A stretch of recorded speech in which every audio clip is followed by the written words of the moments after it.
to Kickin' It with the Brothas. We are here, episode 5, and with your boy, Mike Lofton, Charles Little. Hello, sir, Mr. First Place, Mr. King of Barcelona. Newly minted Barcelona fan. We will hear more on that today. Mr. Goat Tree. Hold on, Todd. Goat Tree, I'm just looking at his name. That boy D Hill. And my fellow goober, my fellow gunner, the man. How's it looking, brother? First place X, 5 points at the top of the table. Clear, baby. Lonely at the top, but it is what it is. I'm ready. All right, there it is. Here to make an announcement because we are very slanted talking EPL, and until Real Madrid overtakes Barcelona, we're gonna be starting the show every time with a little La Liga and a little love. So we get past it over now that we have some newly minted Barcelona fans. We always gonna be starting the show. And speaking of the show, the Barca show right now is they are doing their thing. They are looking fantastic since the World Cup bounce, and first place atop of La Liga. 3 points clear of Real Madrid with a new trophy in hand, Xavi's first trophy as a manager. And this past weekend in a hotly contested battle against Getafe. By the way, did you notice Getafe? Not blessings. Thank you. Appreciate it. That's how it's pronounced. Yes, indeed. Getafe. 1-0. And the best player in La Liga right now? Charles, tell us about him. Broke the tie and gave us the winner, Mr. Pedri. Is he the best player right now in La Liga? No. Lewandowski's still the best player on Barcelona. I would say Ronald Araujo's up there. I go back and forth, honestly, on a day-to-day basis on who's better, Pedri or Gavi. It's a flip for me. They kind of do different things, but I kind of go back and forth on who's better. But, I mean, the man is everywhere. And just appeared in front of the goal like he does. We outside. Young Pedrino. If he was Brazilian, his name would be Pedrino. He's yeah, man. We need to put some respect on his name. At some point, I want to address when is it official that I can put an 18-year-old and a 19-year-old into the best midfielders in the world, because they're both top 10.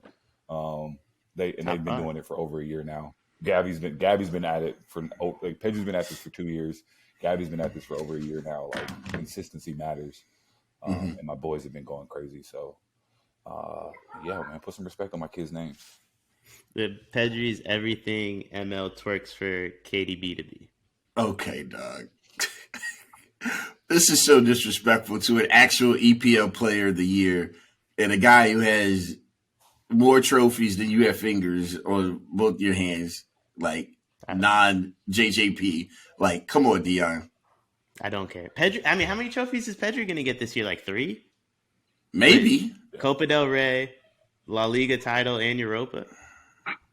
Let's relax. Are we really giving Copa's done?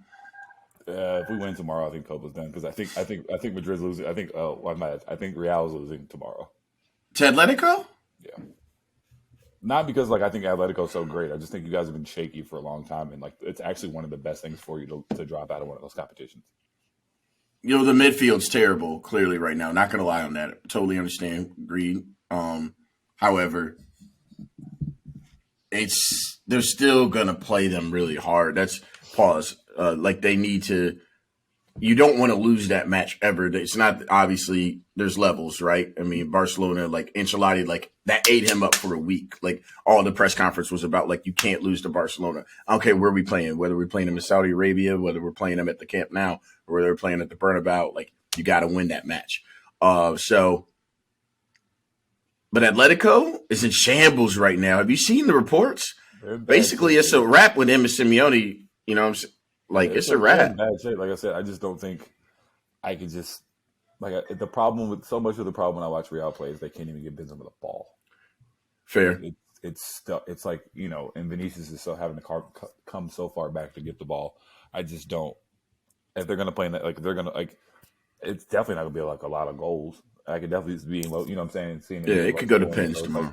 I could just see it being one of those games where this be the time that this being like Atletico's essentially biggest win of the year, because they're treading water in a lot of places, and I think this might be just like, I think I can see them throwing everything into this game. Before we move off of La Liga real quick, obviously Copa del Rey matchup tomorrow. Deion, obviously you have had just some time to grow in your Barca love over the last, let's just call it this past new year, 2023, new year, new Deion. What do you love about Barcelona in terms of their style of play? Who jumps off the screen to you? Give us a couple names. I mean, Pedri, hold on, man. Hold on. Before you start, I just want to like, I'm about to, man, let me turn this volume up. Let me get gathered, man. Let me get comfortable, man. Go ahead. Do your thing. It's Pedri and Gavi, bro. They play like they play like the Spain team that won the World Cup. Like the whole World Cup, I heard Charles saying like the reason Spain sucks is Madrid isn't like helping, and I was like, maybe, like, you know what I'm saying? Like, maybe. I don't know that. I'm not going to pretend that I was watching, like, either. I definitely wasn't watching Madrid, but I wasn't going to pretend to be watching, like, either team back then. But, like, when you watch Barcelona play, like, he's right. Like, they play like the Spain team that won the World Cup. And that was probably the most beautiful football I've ever watched, personally. The German team was really good, too. No disrespect to the Argentina team this year. Like, they were magical, but the brand they play, it's not like the other two. Like the other two are torching Argentina, to be honest, in my opinion. So I think that's what's beautiful. It's just the most beautiful brand of like football you can play, in my opinion. And he was right, bro. Like, I don't know what Madrid doing over there, bro, but I watched y'all game. Like, that's terrorist ball. Y'all ain't that far off contact. Like, I'm gonna be honest. Like, y'all are like Spanish of what contact. Like, if Madrid was in the EPL, y'all would play like us or Newcastle. Come on. They're very, very much. They're similar, and the biggest difference is that pace merchant y'all got on the left side, too. Like, it really is just mostly Vinicius. Just pace merchant. Wait, ML, you a Real Madrid fan? Listen, big time, bro. Like, listen, like, honestly, I grew into soccer, like, loving them. Like, never was on United. Like, obviously a big time Ronaldo. Always. You weren't on United until like the mid 2010s. You want to know what's funny? Never. I've been with Arsenal since '99, bro. Said been with Arsenal since '99. You know what's funny? I don't know, bro. Upstairs, he started that, never been on United, and upstairs I have a Real Madrid kit with my name on the back from 15 years ago. Because I was Talk to me nice. I was a Roberto Carlos fan. That was like my favorite player growing up. So he was with Madrid, but as a youngster, there was no way for me to see Real Madrid play. So I was a fan, but in name only. You know what I'm saying? But now that you're like full blown, like, I don't know, to be aligned on two teams, that's a lot. You know what I'm saying? So, but that's interesting. I didn't know you were. Relax. Look, the ML. Relax. Relax. Listen, the ML stench is powerful. You got to bathe in tomato juice to get it off. And I don't know if I want those problems. So I think we'll just ride it off. Bloody Mary's me. Listen, what I'm gonna send a commercial to y'all. Like, Roberto Carlos, first of all, one of the best leaders ever.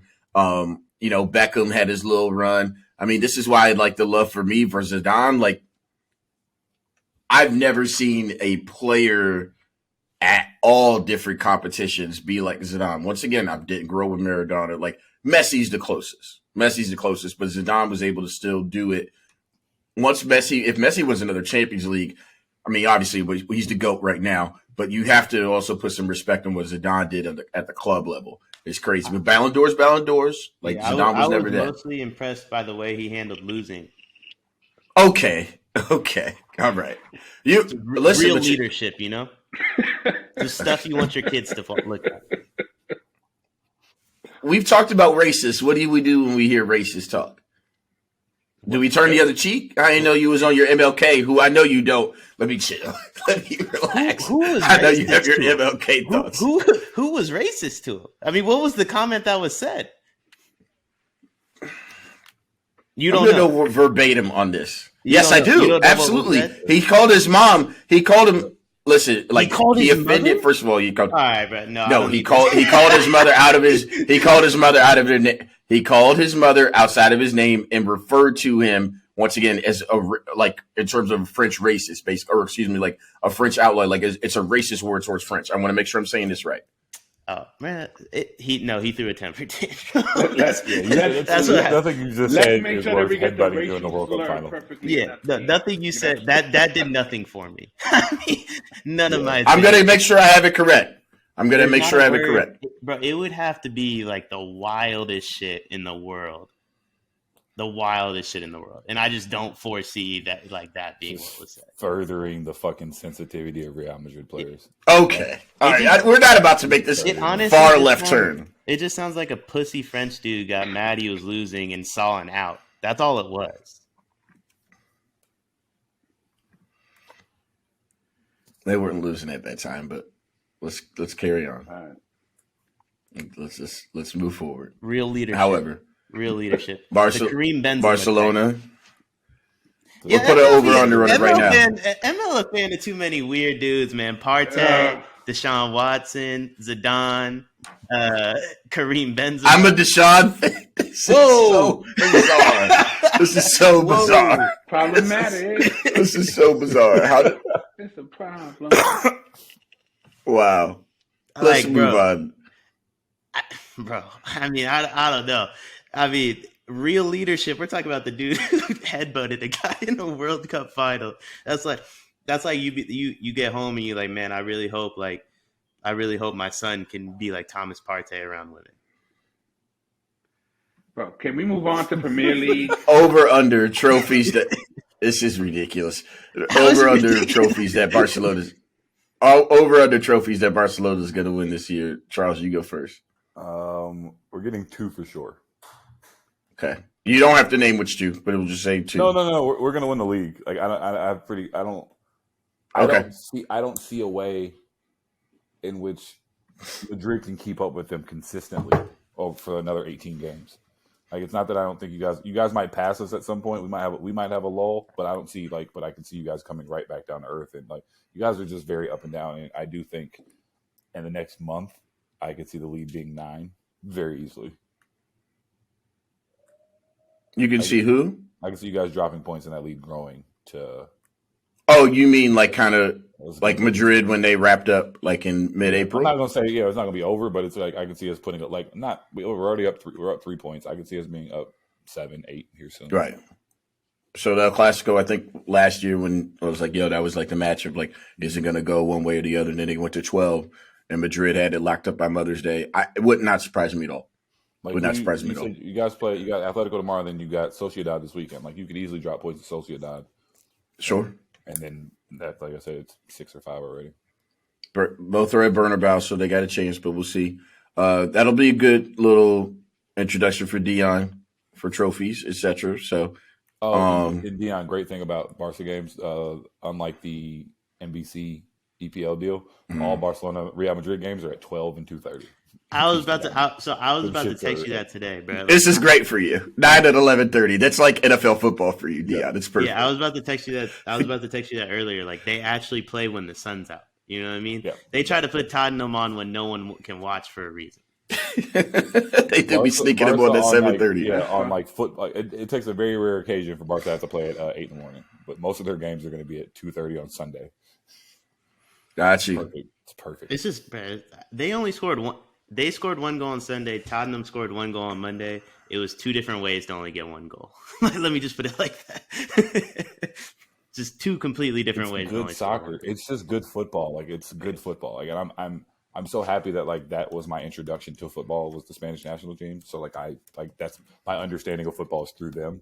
And so like I like Nah, you were spot on. Like 35 minutes into that game, I was like, nah, Charles was right about that Spain shit, like with Madrid. Like, it's definitely not Barca's fault.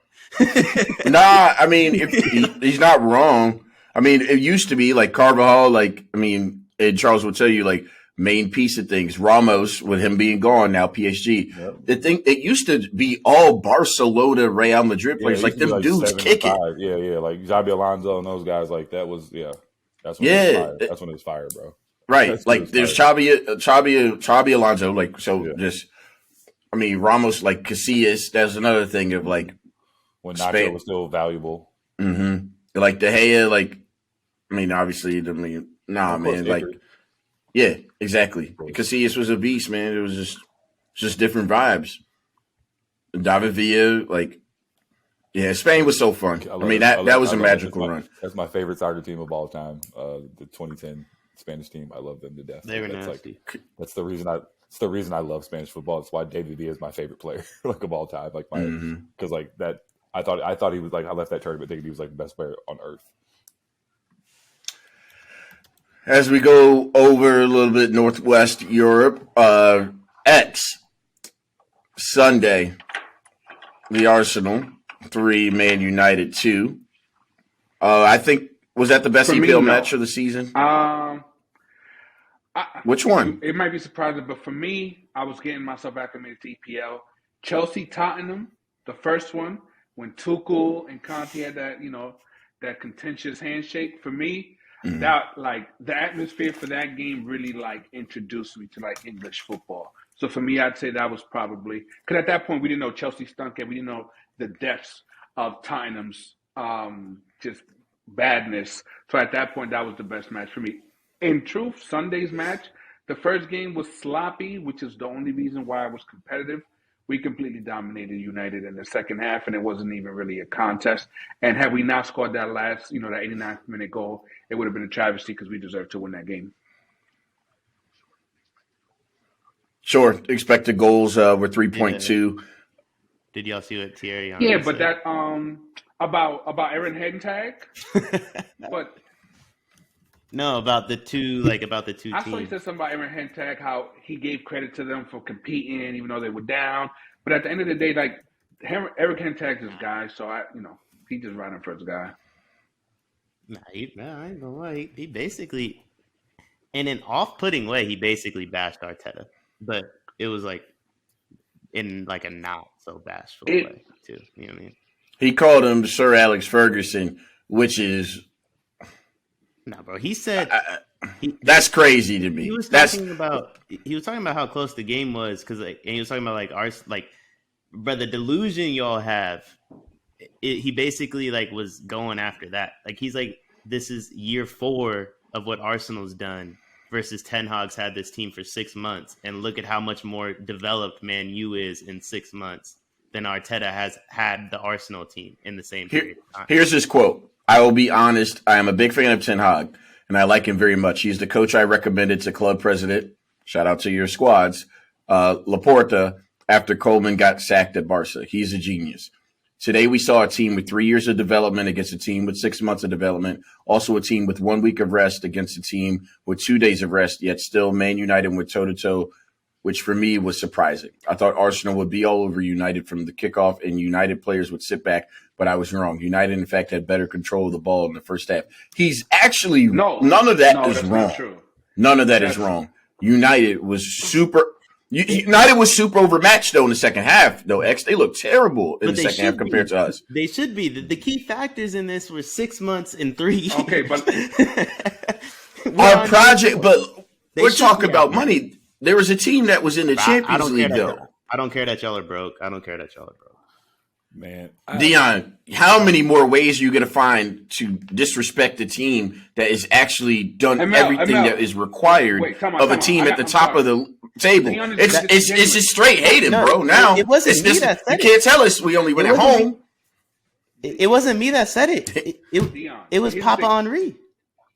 It wasn't me. But he's not even hating on the team. It wasn't me. It was Papa. Barcelona great. Thierry Henry. But Deion, you keep it wasn't me. This 4 years shit, like, bro. Yes, we had to take a step backwards to take a step forward. But if you look at it, like, what's his name? Tim Cahill. Like, even when we were losing, he was saying like, "Yo, he saw the identity." Arsenal football. Like, if you just change jerseys, you would be able to recognize what Arsenal looks like when they're on the pitch. You recognize the patterns, you recognize the triangles, you recognize the way we progress the ball, and Zinchenko, the way he's all over the field. Like, it's a unique brand of football. We didn't have the players to fit his vision. And I've seen you for weeks defend fucking Conte and say, well, if the fucking broke-ass owner, the cheap-ass owner actually gets some players to fit his system, then we would see Conte's true potential. So why is it that Conte has that leeway, but Arteta doesn't? It's because you're a fucking hater. No, that's my point. That's my point. We're on 6 months of Ten Hag. We're on 1 year of Conte. We're on year 4 of Arteta. That And game you've was not seen competitive, though. That in game a was not year of competitive, Conte, Deion. It ended 3-2. in 6 months of Ten Hag, they've developed more than Arteta did in the first 2.5 years. The biggest thing that they did was go get Casemiro so they could actually fucking control the ball and take care of midfield. If they didn't have Casemiro, I would want to hear you defend fucking Eric Hentag and his so-called fucking development. Casemiro single-handedly changed the way that they play football. I watched every Manchester United game. Now, Rashford's coming to form, yes. But if Rashford doesn't have that one No. I'm not on the plane. I'm not. Rashford is the only reason that game was even competitive because it took one great save from Ramsdale and that one shot that he got in. But that's just singular excellence. That's not Eric Hentag football. It's not development. That's just Rashford went out there and his Rashford stings. You're going to give credit to Hentag for that? The dude who was borderline unplayable last year is now one of the best players in the Prem? That's because of management, though. But 3 months ago, 3 years ago, and Charles, you'll attest to this, we saw Rashford step up to the spot, and that's when Mourinho was still the coach, and he beat PSG in the Champions League. These are people that have actually been in the Champions League recently, Deion. Their team is not it's not an empty cupboard. Ten Hag didn't come to an empty cupboard. Arsenal, actually, for real, look at what Arsenal did in terms of getting rid of the players. Arteta had an empty cupboard when he came. Bro, we were starting Rob. We're talking about a team who's Mesut Ozil holding. We're talking about a team who 6 months ago everybody wrote off and was talking about how trash they were, and then 6 months later, everyone there's legitimately that fan base and legitimately other fan bases are they lost that game. Now they're out the title chase. They should never have been in the fucking title chase, if we're being completely honest. Look, I don't want to sit here and say that Hentag is a bad Their coach. leading goal scorer last year is fucking He's Cristiano not a bad Ronaldo. coach, and they actually are making development. But to point to that game and say, look how close and competitive that game was, despite the time periods and development, that's not a factual statement. I think the time periods and all that shit is pointless, though, because we've all seen people's shit fall apart in 3 months. How's the year 3 of Tuchel going? But I would rather take the 3 years of Tuchel than the 3 years of anybody else, and he's not even coaching this year. Because that's right. Because the Champions League matters more than the last 3 years of Tuchel's coaching. Even though he got fired, it's still better than anything they've done. So it's that shit is all relative. People lose their ways. You can get fired. No bullshit. Look, if get fired in 6 months. If fucking Thomas Partey tomorrow, that beautiful brand of football we play is done. If Xhaka gets hurt, well, he was dog shit on Sunday. Yeah, he was dog shit. Can I sidebar? X, you like these triangles, you like this good football. I just want to let you know, man. If you like triangles, you like good passing. Me and Deion got a team. I'm not gonna lie. I knew this was coming. We got a team for you. Like you said, it's on at a reasonable time. I'm already caffeinated. The sun is out. I love watching Barca play. I'm just saying, your manager. Where's he from? I don't hate Barcelona. I'm just saying. I enjoy watching their football. But yeah, it's just honestly. It's just they're playing a lot. I'm not familiar with all of the Spanish teams, so some of them I get, Atletico Madrid, fucking Real Madrid, and there's a couple others, Real Sociedad. It's just Spanice Birmingham, Spanish Crystal Palace. There's only one. Bro, honestly though, once you realize Villarreal is not terrible. Y'all can say what you want about Arteta in the 3 previous years, Bro, if they don't win the league this year, it ain't 100% he's back next year. Because he gets fired? Because of his results. Nah, that's asinine. You don't even believe that. Bro, if they get no trophies this year, you think it's just there's not a thought on that board's mind? Bro, if we finish the city, he's safe for Champions League to where we can punt Europa. Bro, what are you talking about? Arteta is the hot coaching candidate. He's the flavor of the fucking month. He's going to win manager of the fucking year. If City takes us over, they're fucking Thanos, bro. Newcastle's manager. Who? Newcastle's manager is doing it. Now, Eddie Howe won he was second last year. Actually, I think he may have won.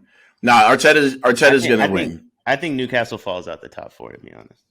But you also said United is not going to make the top 4, though. Yeah, week. That team is not that good. Like Ten Hag worked magic in 6 months to make everybody think they're really good. They're gonna spend a shitload in the summer, and they're gonna be pretty fucking good next year. But they're a couple transfer windows away, like a couple. I can't wait to see Fred chasing Pedri. That's gonna be funny for a couple weeks. Yeah, dog, that's what we won the match, by the way. Barca's gonna smoke Man U. That Man U team's really, really not that good. I think Man U and Newcastle both fall out. I still think, I don't care what, I don't know how or what, one of Liverpool or Chelsea's making top 4. I don't know how, but one of them, bro. I still got Tottenham. It's a lot of points for Liverpool. When I see Liverpool, though, I just see a lot of players out there now. Like when they're like now they're slowly getting healthy, I'm just like, it's a lot. Bad. Bro, I watched that Chelsea Liverpool game, and of the 22 people on the field, there might have been 7 that I think start. And they were either forwards or defenders. Like Gakpo don't look right though. Dog shit. Cody didn't look good. He just look out of place. Yeah, he doesn't. He don't look comfortable yet. Cody don't look comfortable yet. Nor should he. And they played him in the middle though, and I didn't understand that. But Cody's stinky. He's stinky. Nah, Cody's nice, man. He's all right. They need Jota. That's who they like. That's the one who they need. And Lucas Diaz, like they're because he's a finisher. But they need Jota's like. Shit, I just feel like shit happens when he's out there. Oh yeah, well yeah, of course. It cost Portugal for sure. They would have. He makes the game like just shit happens. He one of them dudes. Yeah, if Jota was there, Portugal's in the finals. I truly believe that. He was in crazy form. Like he's super nice. They ain't losing to Morocco with Diego Jota. Like he just great chances. They would have played France. Yeah, they could be France. Probably not. And they have the belief they've done it before. That's why they would have been all right. I think if Chelsea drops the 100 mil for Enzo, I could see Chelsea making that kind of run because Mudryk looked like a difference maker out there. He did. He did. Your boy. He didn't. But he stinks. No, you can't say that. He stinks. Is he? I'm assuming he's right. Deion. But you couldn't have seen that. He's a speed merchant. He's a speed merchant. That day. He's a speed merchant. I'm assuming he's right-footed because his left foot might be. Bro, his left foot's one of the worst left feet I've seen in my life. He's got to be right. I mean, he never got the ball to his right foot, but I'm assuming he's right footed. Look, bro, he's fast. Just admit this. What you say, Charles? Ukrainian Anthony. Ukrainian. Oh, that boy's smelly. He's literally Ukrainian Anthony. You haven't seen. He's smelly. That dangerous on offense. He didn't finish shit. I give you that. They haven't looked that dangerous in months. But I was never afraid of them scoring because eventually he was going to have to do something besides run. He still got to cross it to Kai Havertz. Yeah. Anytime he decided to do something besides run in a straight line, trash. He's fast. That's it. He's just fast. He's fast. He's fast. In a straight line can be effective. That's all I'll say. You know what I'm saying? And nigga look like Serginho Dest running down the flank. It was an incredible amount of cardio he put up in that game. I will give him that. That's what I'm saying. I don't know if it's going to work out, but I see the vision. It's not. And that's why in April I want to see him first. Yeah. That's all. That's my only goal. It won't. He is fast as fuck. For a white boy, he really fucking fast. Yeah. But, bro, every time he tried to do something besides run, it was hilarious. That one play when he was in the box, the one shot he had? Like 2-3 defenders. And now, he kicked it into the side. That wasn't him, though. That was more like the ball just... It was pretty before he fucked up the shot. Bro, it was pretty. Explaining it as he kicked it into the side of the net is still doing him justice. It was the running back of the side. Bro, that was one of the worst shots. Yeah. If you had a compilation of worst EPL shots of the season, that's on there. That was one of the worst shots ever. Now he's in, like, you know what I'm saying? This is where we get into the racism of soccer because Nico Williams is better than him, and he would never go for $100 million. I love Nico. I would pay the $40 better and faster. For Nico. Did you watch him against Madrid Sunday? Who, me? Yeah. Oh yeah, and Nico. I've been watching all his scouting. Yeah, he's solid. I like him. Yeah, that kid. But he's raw. He's also Nico. Cool. We're gonna jump on that in a second. I'm with that.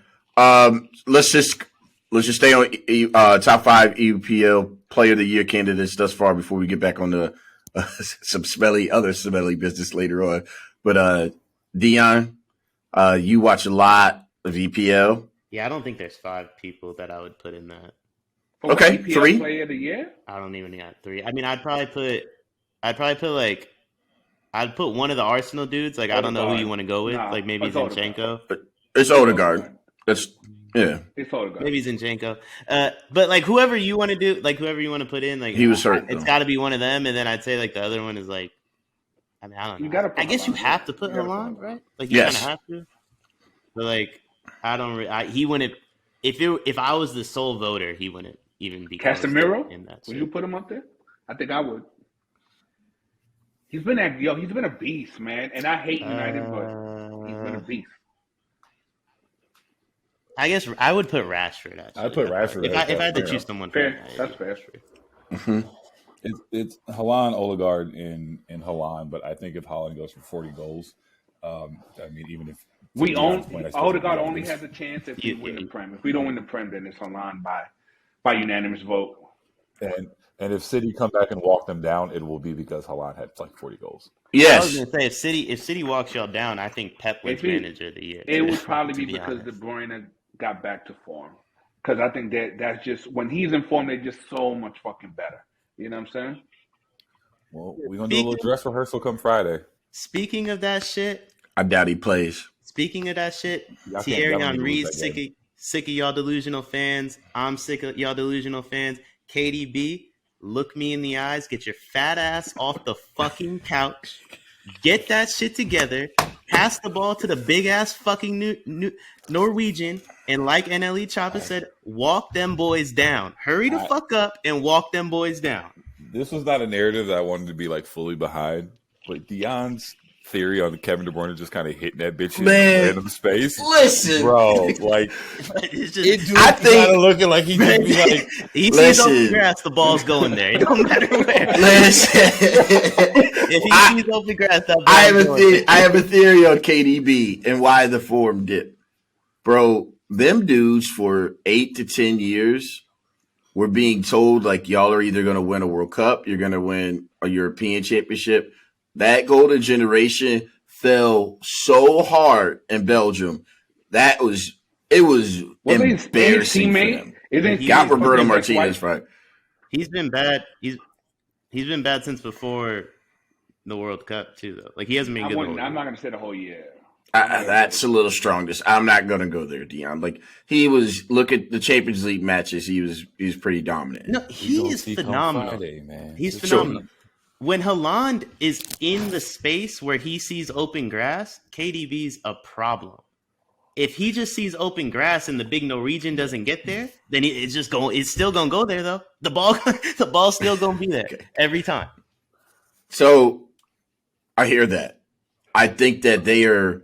So I read something. I think I shared it with y'all on the group chat. Did y'all see Thiago Alcantara? He was talking about how Liverpool never recovered after he's like, yo, the last week of the season, he thought they were winning the quadruple. And in fact, they were winning they were going to win the treble, the domestic treble, until City turned up in 8 minutes in between, what was it, the 63rd minute, Charles? And by the 72nd minute, they were up 3-2. Liverpool actually came back, handled their business, won. It still ended up losing after they put so much effort in chasing him, and then they couldn't break through against Madrid because that was the best match Courtois has ever played. He says they never really recovered from that. KDB, I'm not sure it's going to have to take a long break. I don't know if he's ever going to recover because them Belgian dudes, they have been so close for so long, Hazard, Lukaku. That's your There problem. are multiple guys at the World Cup who should have took longer breaks. Modric should have gotten a month off. I think that's part of when we talk about his problems. But I think some of those older guys, for said reasons like that, we talked about people getting hurt during the World Cup and stuff, but we didn't talk about the older players who are getting thrown right back into the mix, who probably did need a fucking a month off. But y'all are looking at it like KDB's playing worse. The ball is still going where it goes every fucking game. There's just no one on the other end of it. And for the first time, they looked better without him though the other day. Because he just kicks it into space. And he prays that someone gets there. He's still doing KDB things. Them boys stink. Yeah, against Tottenham. Nah, bro, I'm gonna be honest. I think that Tottenham game, with with all due respect to my Spurs, I think if you go down 2-0 to Tottenham, you gotta look yourself in the mirror. Bro,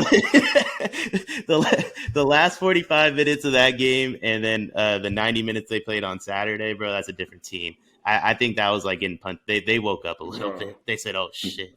Yeah, it's been 9-0 the last 135 minutes. Yeah, They woke up a little bit, and bro, Tottenham scored twice in 2 minutes. We haven't scored twice in 90 minutes.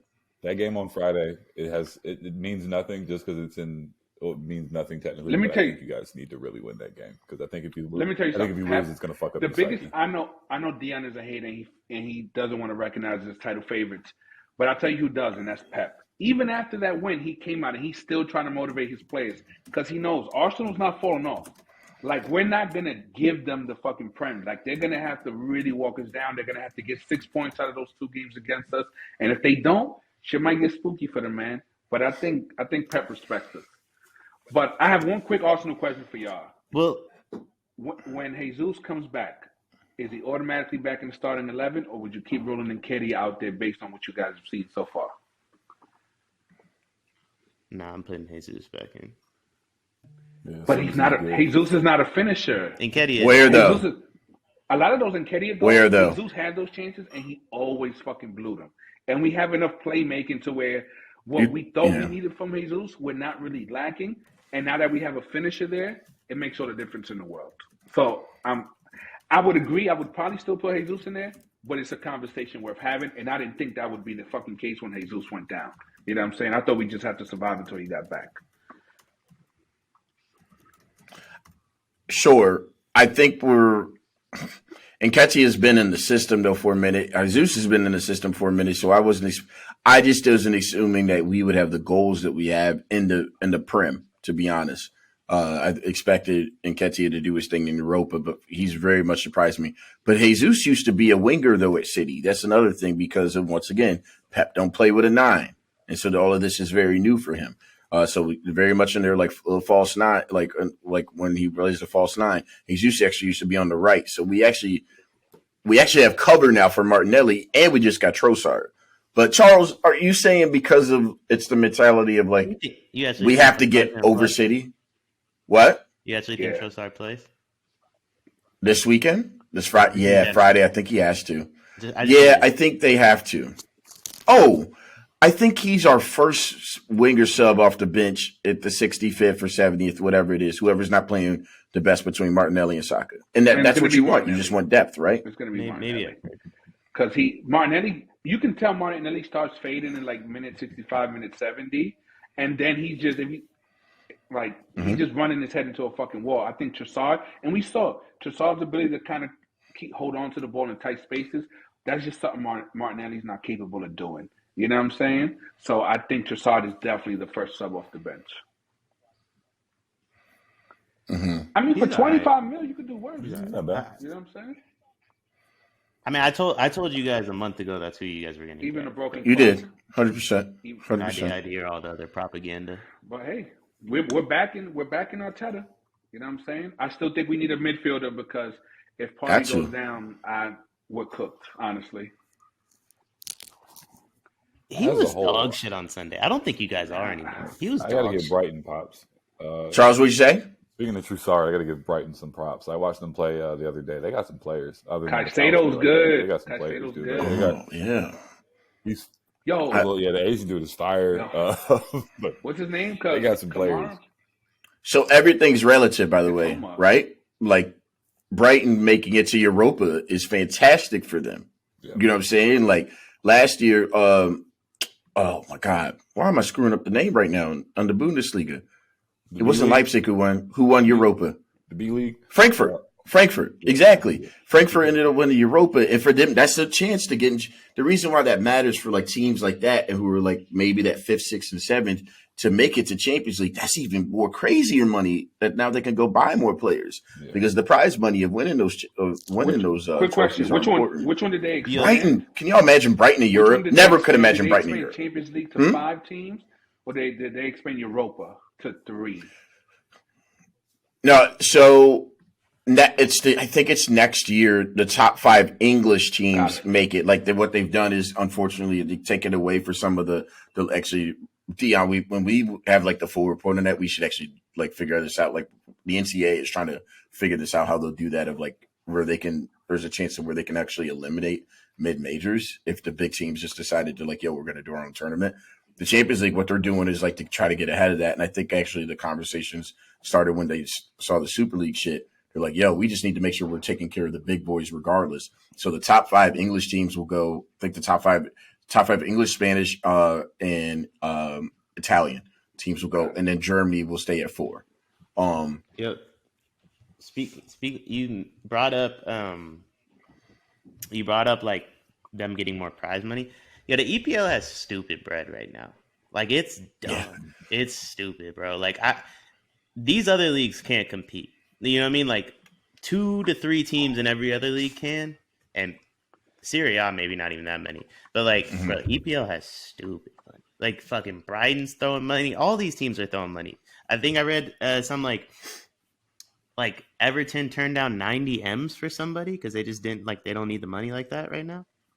Like it's dumb, and it's only gonna get worse because Tottenham's gonna get Arab money, Liverpool's gonna get Arab money, and Man U's probably gonna get Arab money, and then the new TV deal too. Mm-hmm. That FIFA fair play shit, they better start paying attention to England a little bit more than they are, bro. Yeah, that shit is a lick though. Like, cause like teams like I'm not mad at Benfica. They're about to hit that little 120. Oh yeah, they already spent that. And bro, these teams shouldn't give anybody in the EPL a break, bro. Like EPL teams should have to pay 20% more than what you'd want a team from La Liga to pay for the same exact fucking player. Yeah.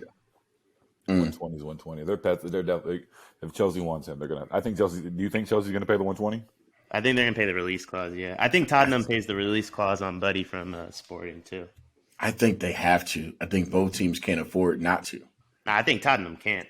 If I'm Tottenham, I don't. But the Dan Juma move or whatever how you pronounce his name kind of let me know that they're at least gonna try. Yeah, but I just think. If I'm Tottenham, I don't because I don't think Conte's the manager next year. And bringing in a wing you guys keep me honest. Yeah, I mean, it's not he doesn't. I play heard like that the reason Chelsea's trying to do like 100 plus of players because if they trigger the release clause, they have to pay back in a certain time frame, and that would put more of a financial strain for FFP or financial fair play, whatever it's called. But if they do 100 plus of players, I guess if they extend the contract or do whatever it is that they do for their funny money accounting, then they can kind of stretch that out over more years so it doesn't trigger the fair play. So could that be the reason why? Because Chelsea has the 120, but if they're so adamant about not paying it, maybe it's something related to that. I don't know if that was true. Yeah, FFP only relates to exactly the money spent in that particular year. So if they decided like, yo, we're cool on the installments, for example, like for us, when we were paying for Pepe was in installments because, as Deion said, fuck, we were broke. Like, you know what I'm saying? We weren't making the Champions League. So we paid 80 something for him and we had to do it in installments.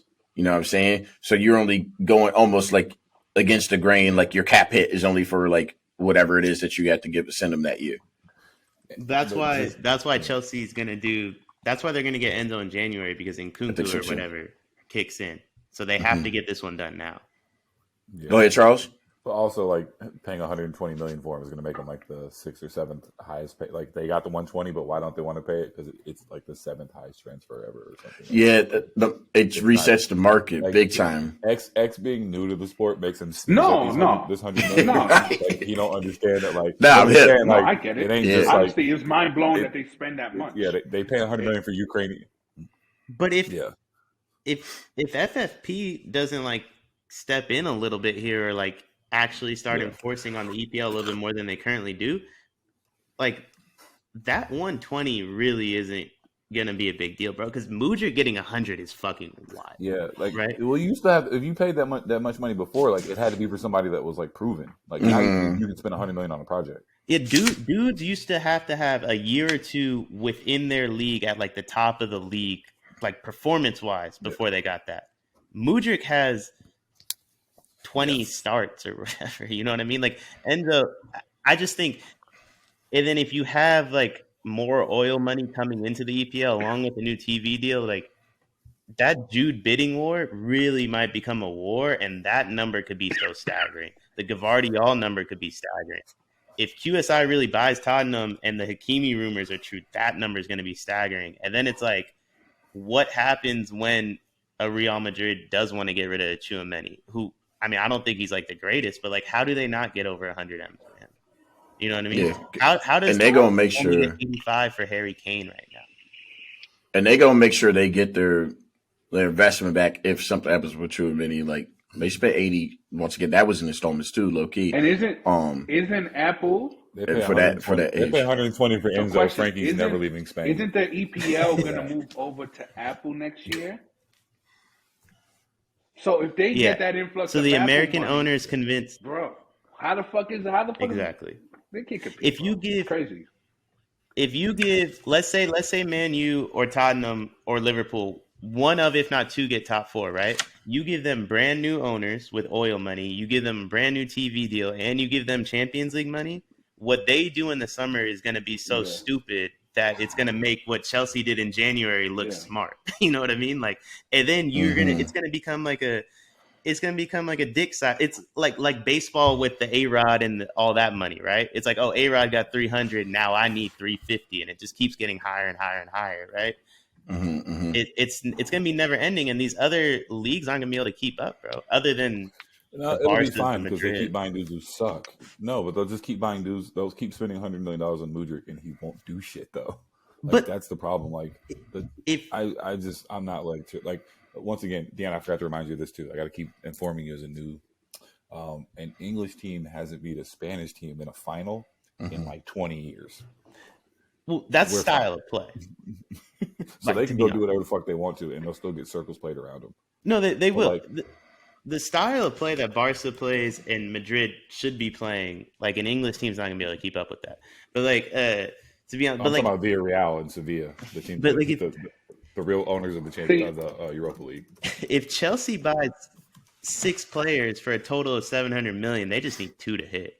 You know what I mean? Like, they're gonna buy their way out of trouble. I just think they're gonna run out of people to. Not even say like in a sense like you're just buying players from Rennes at this point. Like at a certain point, like it's just like you're spending 100 million on a kid from Rennes who scored 6 goals or whatever it is. And I think that's the point where it gets like Mudryk is a tipping point to me. It's like you shouldn't be like if you really like. And I think there's some of that's market stuff. Like I said, Nico Williams. If Mudryk's 100 million, then Nico's 100 million. Yeah. Like it's just.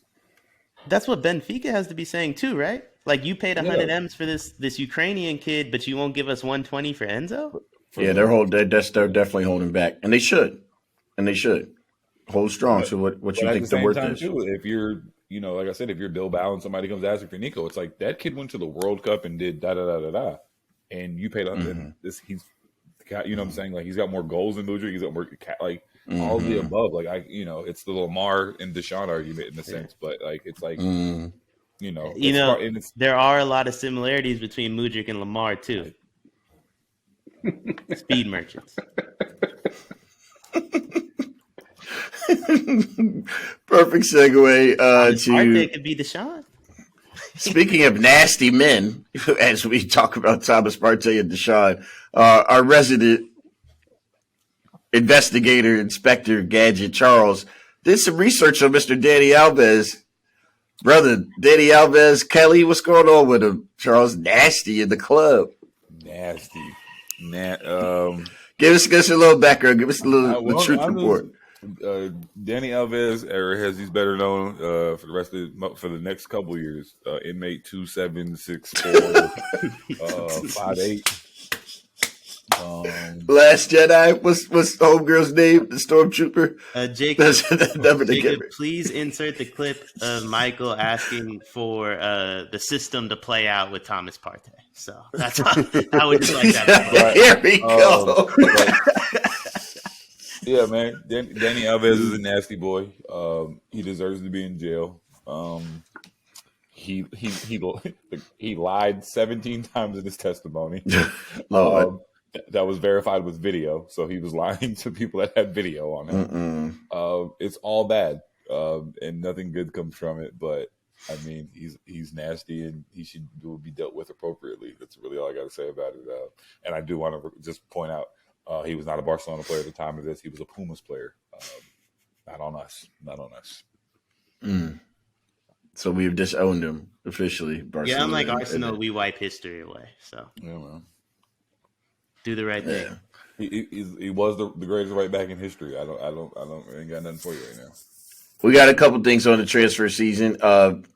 Obviously, we talked about Mudryk and Trossard. Memphis Depay, Charles, gone, and just going to a rival just like that, unconcerned. We're doing this again. Like, Suarez, they just don't mind. They pretty much just feeding the attackers to Atletico out here. What is Atletico going to do? Pass him the ball? Like, they can't do that. That's not what they do. He's going to be playing fucking defensive mid here. I'm not worried about that. I mean, good for him. I feel like he kind of got a bit of a raw deal at Barca. They brought him in last year to kind of be like the cornerstone in the rebuild. He played well when he wasn't hurt, but he got hurt. And when he got back healthy, Aubameyang was there to take his spot. And because he was scoring goals as well. And this year, obviously, they went and signed Lewandowski, took his number from him, which is one of the coldest shit things that have happened in recent years. They just took that man number. And obviously, he wasn't going to play that much. And the opportunities that he had this year, he didn't play well. But, I mean, at the same time, I still don't think there are 5 or 6 strikers in the world better than him. That's a low number. He's a low number. I only think there are but I only think there are 8 good strikers. He's better than Alvaro Morata, and that's But isn't Morata known for not finishing? That was a low number. I see where you're going, but that was a low number. He's better than Morata. I don't think there are 8. To me, he's better than Morata. He's better than Lukaku.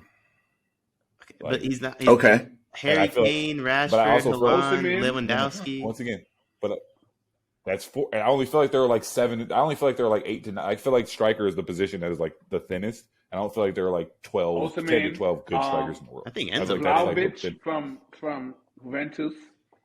Yeah. He's better than him. Come on.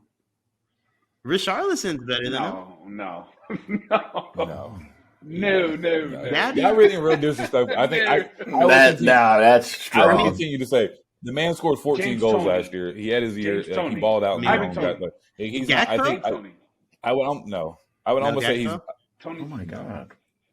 People are sleeping on him. I think he's become so. I think he's gone from overrated to underrated at a certain point. I guess we'll find out. Tony's not better? Yes. No. Memphis is better. No. I could keep it. I could say something real flagrant and say Memphis is better than fucking Gabby Jesus, but I'm not going to sit here and start that today. But I'll stand on that shit.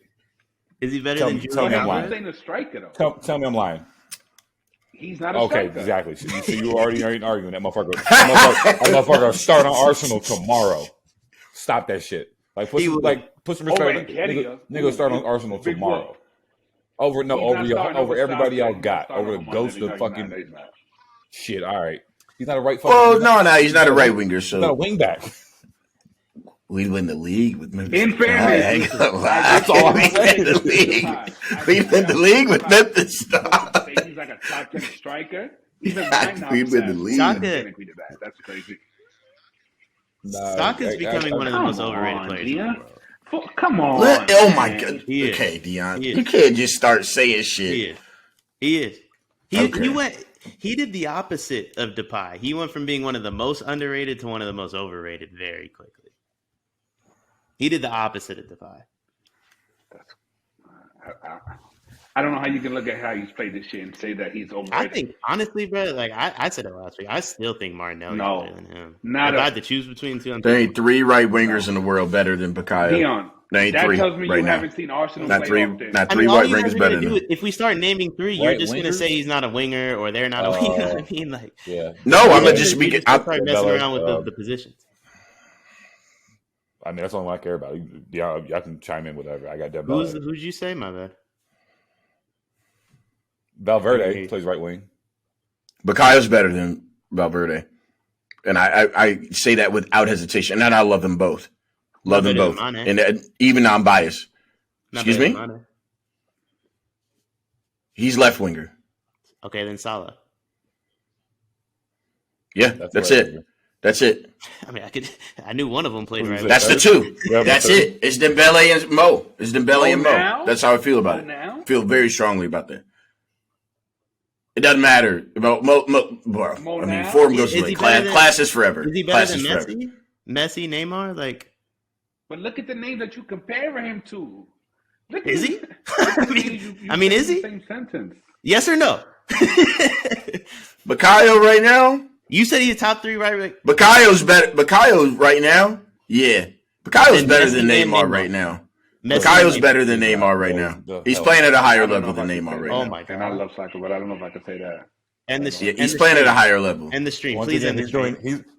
He's playing better right now. As in, like Thursday, January 7th. This from 4:30 to 6:30. Neymar does better. More. There's no world Neymar in that does shit. more because he's almost like a midfielder kind of. They don't even play on a wing really. He's not even really a right winger. And where? Right. I'm not saying he's better. I'm not saying like they're better players. Bukayo Saka is playing better than Neymar right now. But I still think that is he hurt? I haven't seen anything. You know what I'm saying? Y'all feel you, Charles. Saka gets on FIFA and transfers himself so he can buy Neymar. That's how big of a difference there is between the two. Deion Martinelli is in no way, shape, or form better than Saka, and it's not even particularly close. Look at what happened when fucking Wasabi didn't let him fucking cut inside. The man just pissed down his fucking leg. Did he call one Wasabi? Did he call one Wasabi? That was terrible. AWB, shorten the brother's name or something. We can't call this brother Wasabi like he a straight black man. You out here calling this man Wasabi. No, first off, call him Wasabi X because he's one of the worst players in the world. Second off, I think Saka's fit in Arteta's system is fire. So if you're asking me who fits the system better, it's Saka. But if Martinelli gets his wish and he can go back to France and play on PSG, bro, I think you're going to see a much different. To be real with you, like 3-4 of them goals were fluky. Like he could have, he had an easy alley oop and he fucking kicked it through the goalkeeper's legs, like, and that was just luck. Those shit should have been saved. You know what I'm saying? Like, well, I mean, as much as I enjoyed Saka's goal on Sunday, like. I mean, man, you just stopped. You say that, but then he attempted. It was a great strike. They just stopped. Strike 10 minutes later, and it hit the post. So clearly, it wasn't a fluke. That's just in his bag now. So respect that, man, please. No. I'm not saying he did anything wrong. It was a phenomenal strike, right? Like the same way. But who the fuck could have expected him to shoot it from there? The same way Tchouameni. I didn't think he was shooting it from there, honestly. But they just stopped playing. Like they literally just stopped playing. They didn't know that was in his bag. Like he cut inside and everybody on Man U froze. Yeah, yo, not playing. For real. They literally just. I like Bukayo's better than Kulu, and I like Kulu a lot. Wow. Like putting him up there. He is. That's so much closer than either of you want to admit. No, like that's so much closer than either of you want to admit. Is Saka better than Rafinha? Yes, he is better than Rafinha. Yes, he is. And he will go for almost not twice as much as Rafinha like did this past year, We're not but going pretty to use close. transfer value as why he's better than somebody. They're comparable age. I'm just giving it. He's better than Ziyech. Yeah, bro, for sure. Yeah. Trying to lock his ass up. They're like, look, we'll give you a year and a half and we'll call it even. You know what I'm saying? Love out of it. My bro ain't even 21, bro. Your boy is. Chiez is nice. No. You don't think he's better than. You don't think personally in your own deep in your heart. You don't think he's better than Rodrigo. Yeah, I do. And I think Rodrigo and Paparena. That's a right winger, bro. But come on, dog. I'm just asking. Early in the season, I would have. Let's not be disrespectful. But what has he shown since before the World Cup, during the World Cup, and since the World Cup that would lead you to want to say, nah, he's overrated? He's been in fucking fantastic form. I'm not saying that. I said he's third. I'm good. He's just not better than Dembele. I'm not. What's called? And if you want to say And when Bernardo Silva plays on the, he's gonna get Young Player of the Year, bro. When I say the disrespect, you know what I'm saying? When I say he's overrated, it's not because of his play. He's blown expectations out the water, in my opinion. It's when 40-year-old men get on here and say he's better than Neymar. That's over. I mean, I didn't say he's better than that. No, not extra. Listen, I love Neymar. I love Neymar. Neymar is better than Saka. Don't twist my words. Don't twist my words. If that ain't overrated, I'll know it is. I don't twist my words. I said he's playing better than Neymar, and he's had a better season than Neymar. I'll put that on everything. He is. He is. He's having a better season than Neymar. PSG barely got out the group. Come on, dog. Come on, dog. Look at Neymar's stats. He's got hold on, let's look at Neymar's stats. He's got better in the league. Oh, you watch, bro. I watched him just for bets. Like Neymar and them. Like Malton, we know you don't watch soccer. Stop that. You are too fucking busy trying to run that damn university to say you watch soccer. Don't even come on, dog. Secondly, I know your cable package. I know you don't have. BN Sports. So don't even say and try to front like that. No, you don't. You be using my. I get the Twitter stream. Amen, and I got it. Is your punk ass. Like, don't even see. Oh, whoa! I ain't no punk ass. You saying I don't watch? You saying I don't watch Barca? Wow, y'all let you get on a rant. I don't watch Barca Madrid. Who texts you at the 42nd minute? Who texts you in the 42nd minute? Should I live bet? You lying, no, dog. Listen. I see you with your boys. I got your light skinned brothers with you. You on your bullshit now. Now you feeling more comfortable. You feeling your bag. This ain't Monty Scott. And other folks, dog. This ain't Doug and Mark Jones. This ain't Doug and Mark Jones. Let me relax. This ain't Doug and Mark Jones. Actually, this ain't Doug and Mark Jones. This ain't Chris Xavier Alvarez Santos. Like, come on, Charles. You not having time to watch soccer is a compliment to how Saturday and Sunday you are in your day-to-day life. I love you. I love you. Listen, I'm a terrible fucking father. You know what I'm saying? If I was a good father, I wouldn't have the fucking time. You know what I'm saying? We may be cutting that part because you're a great father. No, that's fair. You're a great father. But you're a great father. I'm just saying, you don't see a weekend where I don't talk to you about Barca. No, there's Copa del Rey tomorrow. Wednesday, 3:00. And you have a board No, sir. Snow day, baby. We're going to set 7 inches. It's the only reason why I can't fly to Sacramento and play Deion in the 3-point contest. That's not why. That's not right. Listen, 3:00. Listen, I would have you would have came all the way out here. I would have taken you to the outdoor court. You would have complained about wind and double rims and all types of shit. Venice Beach. I'm ready. There'll be no complaints from me. So one thing, I don't know. Maybe I put it in the chat. I wanted to put together like a starting 11, like the best 11 players. You know what I'm saying? We could choose like 4-4-3. I want to see if my knowledge is on par with y'all and if y'all tell me a new one. Yeah. Because look. Admittedly, I'm in a crash course right now in soccer, but, I want to see if, I mean. You're doing great, brother. You're doing great. How many Arsenal players would y'all have in an EPL starting 11? 2 to 3. 2 to 3. 3? Odegaard for sure. 2 to 3. Odegaard, Saliba, Ramsdale. And I would Partey. Defense. You really start Riyad Mahrez, who's a part-time player, over Saka? You can make an argument for Partey. And I like Riyad. I was like, he do more in his part-time. A lot of people doing their full-time. Not more than my guy, but I feel you. You're not wrong. This is what I mean. But I personally, I was going to start Mudryk. That was going to stink for like the next 10 years. The way y'all talked about him.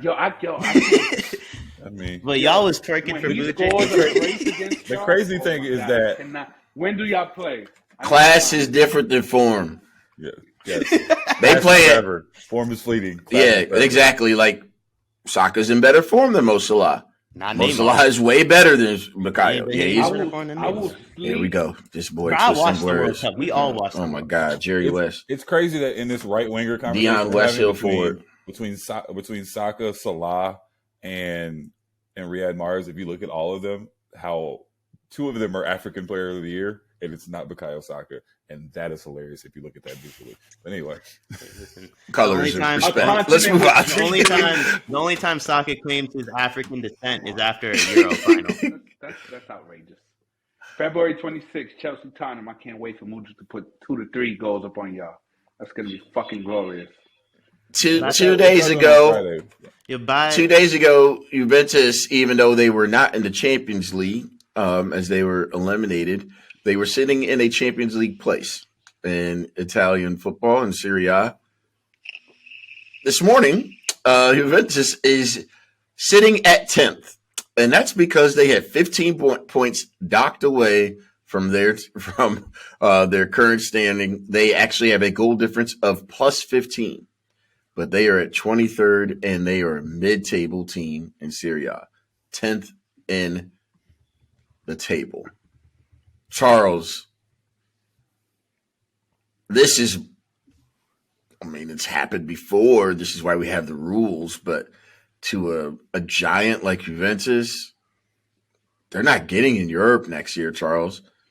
They're about to fold. Like, might as well just go ahead and just keep losing all the games and go back down to Division 2, right? It's bad. It's bad. Serie A, another league I know you don't have the time to watch. But let's get, I mean. On what channel did they come on? What channel did they come on? They're on Plus. Okay, they're on Plus, exactly. So do I get to watch them? It's another channel you have his login for. That's why we know you don't watch it. No. I have ESPN Plus. BS Sports left DirecTV. Nothing I can do about that. But on the Juve tip, man, I still think they're going to be able to. They're going to make their way up there. They're not. To what, Charles? I think they can get up to 5th. It's still it's only the midway point of the season, and they were in 10th or at least like 8th before they went on the little good run of play they had before the World Cup. So it wasn't like they weren't already kind of in that spot. And the fact that they already had the goal difference, I think once they catch up to those people, all they got to do, they'll have goal difference. So any tiebreakers are going to win off goal difference. So they just need to catch back up. I don't think obviously them maybe getting all the way to 4th is impossible, but I think they're get 5th and get their Europa spot. Atalanta is at 35 right now. They're at 35. So 4th and 5th are tied at the moment with 37 points. So if you think they can get to 1, they can get to both. I'm going to be honest.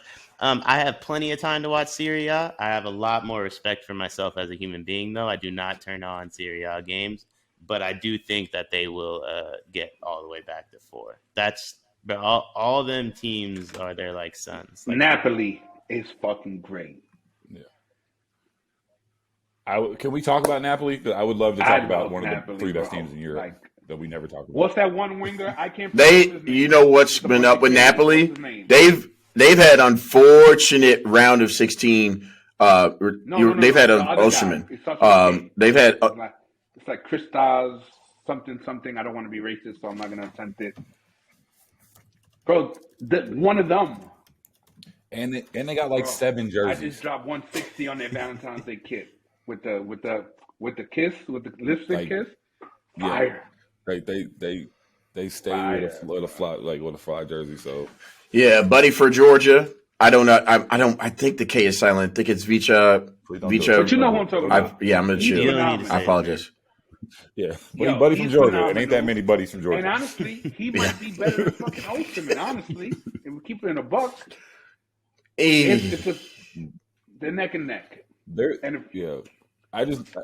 very talented. They've been beating the shit out of people. They've just had unfortunate round of 16 draws in the past. They were drawing Madrid, and then they were drawing. I'm pretty sure they had City and Barca for a 3 out of 5 year run there. But Napoli, who they got this year in Champions League? Who's the draw? Check. Yeah, because I think they're okay now. That was one of the things that I think when we picked it, we were like, we think they're going to go through. We're talking about league races that are over. They're 10 points clear. They're not losing. They're in great shape. Inter and AC, that was a good run for them, but it's over. And then they beat the dog shit out of Inter. No, my bad. That was AC Milan they beat. Quick question. 5-0. I heard a rumor. Speaking of which, Giroud's about to try to get another. Giroud's about to get another contract, which is crazy. What do y'all think about and whatever 80, 100 M's for Leao? Do y'all think that has any legs? I love Leao, man. No. Leao doesn't move. Leao's not the type of player that moves in January. Maybe if you told me that happened in the summer, I believe it. Well, no. Yeah, Napoli got Frankfurt. That's why we were cool with them, like going through. And then you never know on the redraw, but they're gonna beat Frankfurt. They smacking them. They're smacking them. I think they're gonna be in the quarters. They're dangerous. If they get the right draw. They get the right draw. Like they could. Napoli's gonna get in the quarters. Are y'all picking Dortmund or Chelsea? Oh no. Tottenham's gonna smoke Milan. Yes. Yeah, Conte doesn't lose to them. Like, that's just personal for him, too. Did y'all hear what, first off, while we're on the subject of Juve, I need Paratici. I need him up out of here because I want him to make transfers, but he's too busy getting his legal case ready for this Juve shit. That dude was over there. Everything he did was illegal. I mean, all the way down to the dinners he had. All of it was illegal. So I need him up out of Tottenham. But I heard Tottenham's getting ready to make Conte play a 4-4-1-1. Deion, we may have lost saved. Brett, they do that. They gotta, Brett. If you break it down, like if they play that formation, they. So you would play Son? You would play Son behind Kane, or Kane behind Son? You're gonna play Kane behind Richarlison. Yeah, I'm gonna play Kane behind Richarlison. But either way, bro, either way, that's a real team if they do that. Kulu and Perisic on the right and left mid, and then the back four is gonna be dog shit no matter what they do. But I think Emerson Royale is a better right back when he doesn't have to worry about an English national player. To me, he stinks. Like how did he make the? I don't understand. Yeah, he really does. He's still better than Lenglet, though. Quality, you're going to start seeing that some of these positions don't have 7 good players in the world in it. There aren't 7 good left backs in the world. You'll start to see there aren't a lot of it's a lot of positions, but not a lot of depth. Yeah, special. That's fair. I think it's fair to say. Outside of once you get out of midfield, and once again, like Reeves struggling to find like really 5 to 7 good strikers in the world that like you would even consider, and I'm not saying like world class strikers. I'm talking just like who can help change a team. We did not struggle to find 5 to 6 right wings better than Saka, though. That was quick.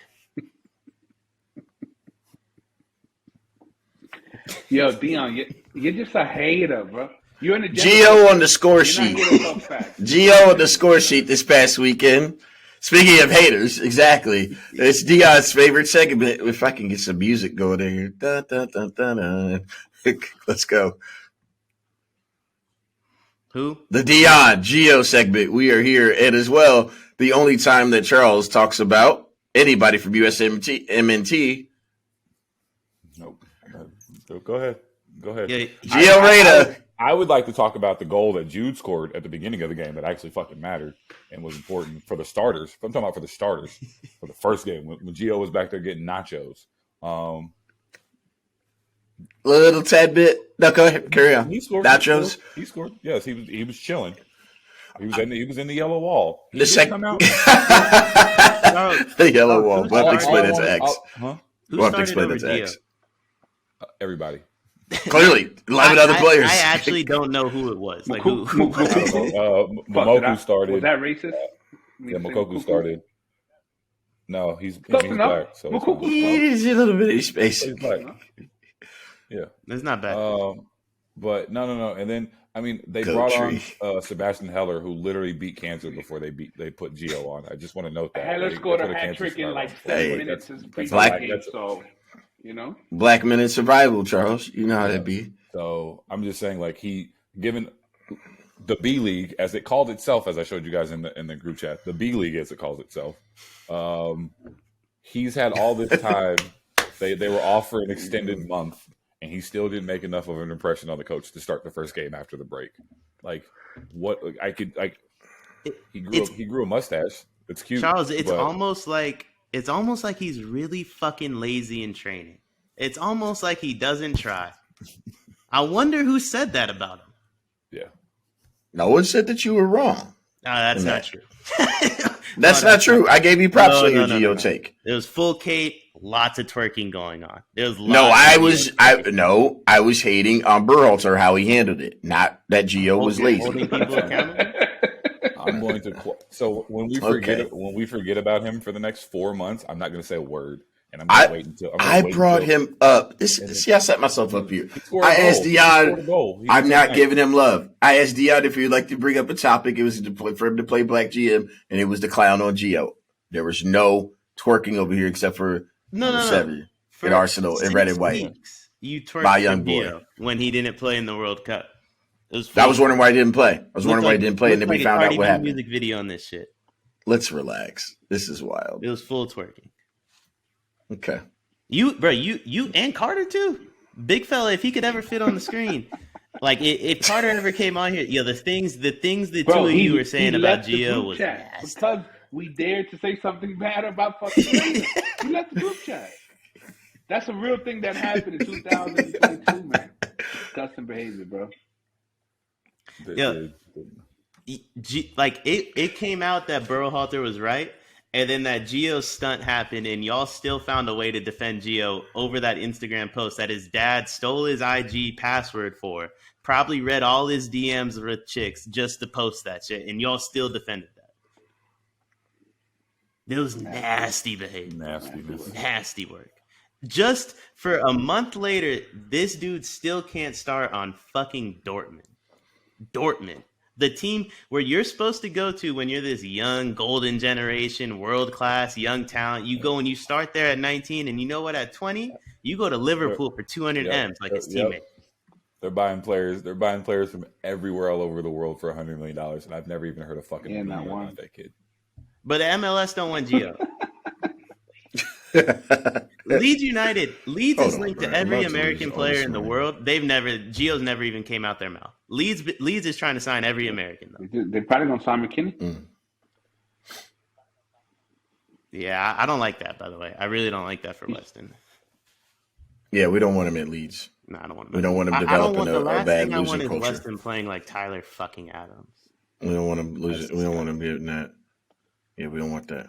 I agree with that. If he was a white kid from Turkey, he'd be $48 million.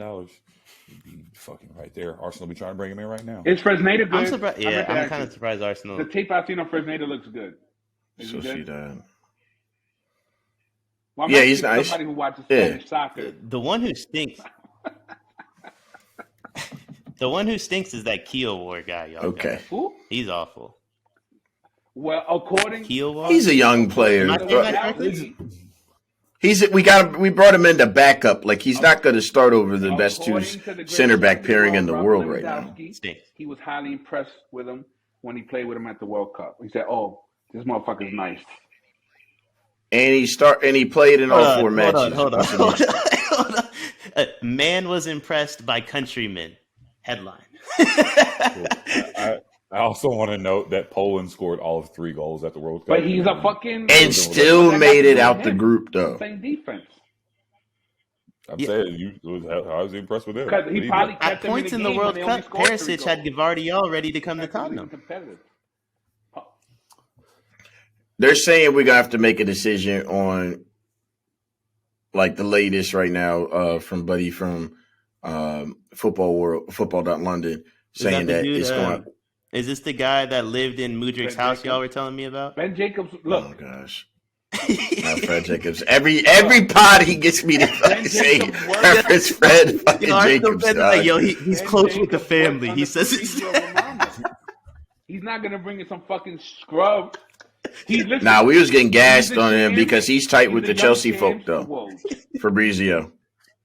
Y'all are like, he used to walk Mudrik to Catholic school. You know. All right, who's the second? It was nasty work. Who's the most credible? David Ornstein. Who? Romero. Ornstein. Yeah, Ornstein's up there. Yeah. But it's not who's the first and second best. It's that y'all were like, yo, he's real close with the family. They have dinner on Thursday. He's like, that's because when everybody was saying, yo, it's a done deal, he was like, yo, it's not done yet. It's not done yet. It's not done yet. It's not done yet. That's all. When everybody was like, yo, he's already signed. Arsenal. But then he said it was done, right? Ben Jacobs didn't say it was done? Ben Jacobs. I'm pretty sure Buddy from the crib said it was done. No. It's funny to me. I know it's... Nah, look, I think he did. I don't know. I get it. You know what I'm saying? But nah, Ben Jacobs didn't say that. Listen, I don't sleep at night, so I get the Fabrizio newsletter at 1 a.m. every morning. I'm up reading that bitch. And Ben Jacobs, he gets rights. No, I know Fabrizio but didn't Ben have Jacobs it. gets rights. I thought Mudrik's babysitter. I thought Mudrik's babysitter It was tweeted some it out. Some guy supposedly from the Ukraine and some other Italian guy, but nah, like Galletti.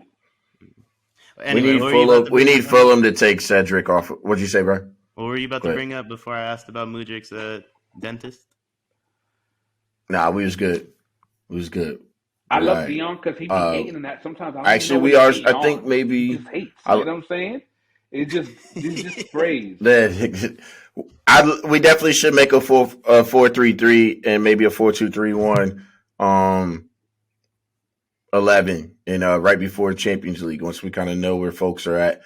I will say this: Deion did quick research on the United may not make the top 4. One of the reasons that for them of why I think they need to do maybe 1 or 2 more moves before the winter is because they're in every one of the competitions left, every single one, and still have a knockout one against Barcelona, even though they weren't favored to that. Drop 100 M. But if you don't make top 4, which is Deion's right, it's not out of the possibility by any stretch of the means. They're not making top 4. They have a game. They have 2 games a week, all the way until March 15th minimum. 3 of their 4 strikers are Anthony Weghorst or whatever, and fucking Anthony Martial. Yo, Weghorst. That's not a. Weghorst. Listen, priority 1, 2, 3, 4 strikers. If Ten Hag played Garnacho, if Ten Hag plays Garnacho instead of Weghorst, I think Man U wins that game. Like Weghorst is one of the main reasons they fucking lost that shit. He would have made a difference on one of their 4 fucking chances that game. But I'm saying though, like, but that's if you're gonna go get a fucking tall, if you're gonna go get a tall Dutchman, why wouldn't you go get Luke de Jong? Because he's way better. Like, if you're gonna go get a tall Dutchman, that's the one you get. You don't get Weghorst or whatever his name. I forgot Carabao goes to 2 legs in the semis. Is just like FA Cup. That's crazy. They got too many fixtures, bro. Nah, they don't. But that's still a lot of fixtures. Yeah. Oh, y'all better win on Friday, man. I'm trying to tell y'all. Y'all motherfuckers win on Friday. X doesn't understand like how that like carries on. If the big Norwegian comes out and gets a hat trick, y'all are fucking trouble. If we go in there and we play our full strength squad and we lose, now we're entering that first match like, yo, we can't beat these motherfuckers. If we go in there with our fucking academy kids and get smoked, there's no carryover to that first match a week later. You see, this is where like you got to understand how the psychological warfare of those Man City Liverpool games last. Like there wasn't one to take off. Like all of them were important because they all like fed into each other. And I just think that you can run out there with the B team if you want to. And if the big Norwegian shows up or Julian Alvarez shows up and they 3-0 you, I just don't think that's a good sign. I don't think don't think that's good. They're also they're gonna win 10 matches in a row at some point. Like they do it every year. Most likely. Most likely. No, they would. Like they most do it likely. To me, they do it every year. First of all, 4 or 5 of our players look gas after 70 fucking minutes. I would rather give them the 2 weeks off than to put them in a high pressure fucking 80 to 90 minutes on Friday that ultimately means nothing. Rest Partey, rest Xhaka, fucking rest Gabriel. The motherfucker's been playing 90 minutes the entire fucking season because we don't have a backup for Gabriel. Like, rest them dudes, man. Fuck that carryover shit, that more victory shit. There's actually something on the think a prem. Fuck that shit. So here's the thing: is that City though was going to have they're just they have the same time off as us though. But ML, you know what I'm saying? So they could decide to put us a phone. I was going to say you got ready to say it best. Go ahead. Like that prem that is on the line, like at the moment, like a month and a half from now, City might have already walked y'all down, which makes winning in the Carabao Cup and advancing even more important. Because I'm telling you, bro, like it's fun right now, right? Like I get it. Like y'all are having fun, all the delusion. Mudrik's pops was tweeting about it, like the twerking, all that shit. The starting 11s where 7 are Arsenal play, like that. It's fun, and you guys deserve to be having fun the same way Leicester did, the same way City has for years, Liverpool, etc.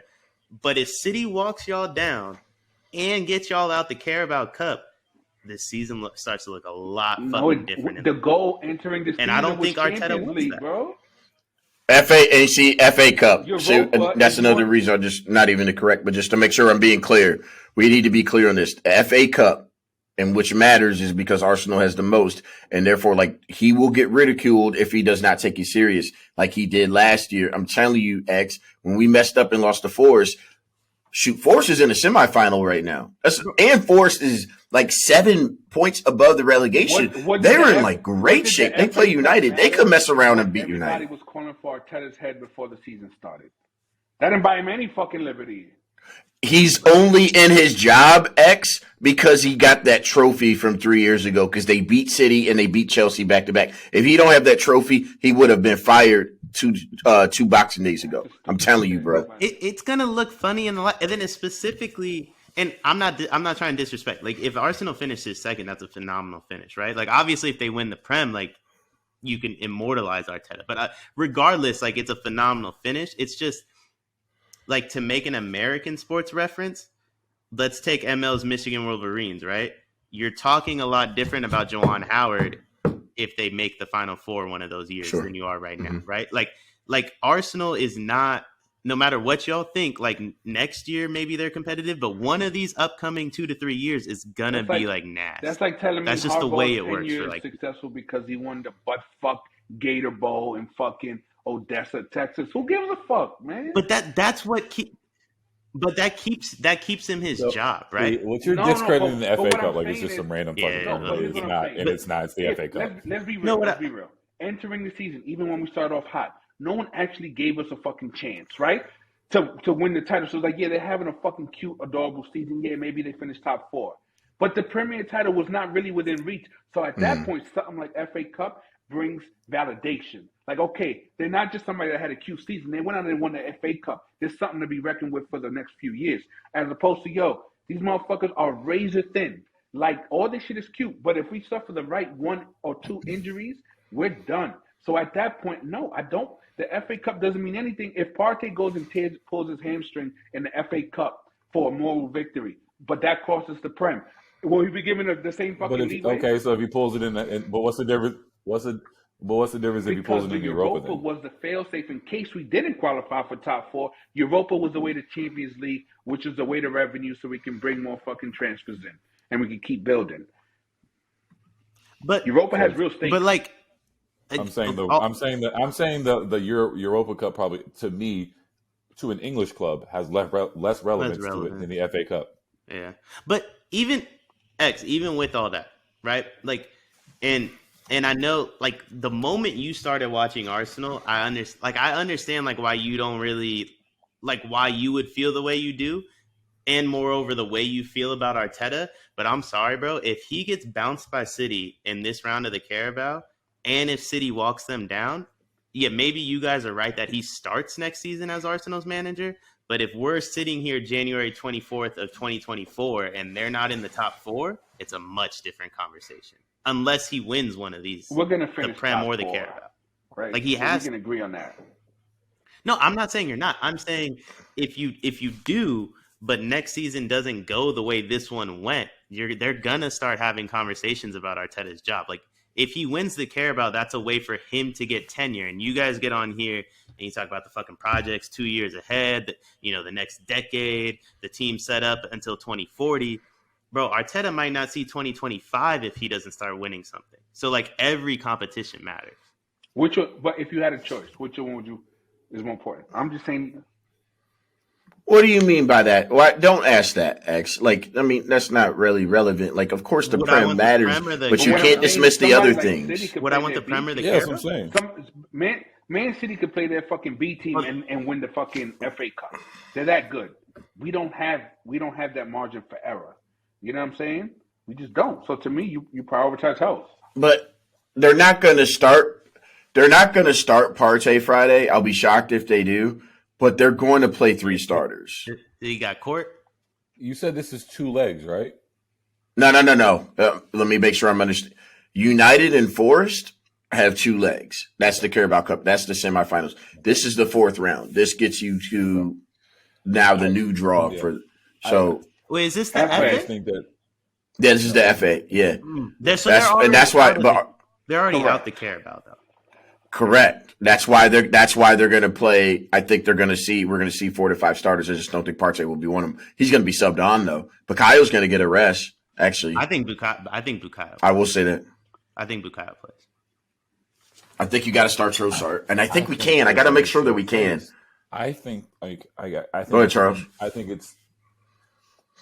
The same way I think City wants to win the game because I think City wants to let them know, and I think I think you guys for your own fucking thing need to let them know that the shit ain't sweet either, and I think like it's this whole thing of everything that you guys have with them. It's you and them. Let's just keep it being like you guys. It's you and them.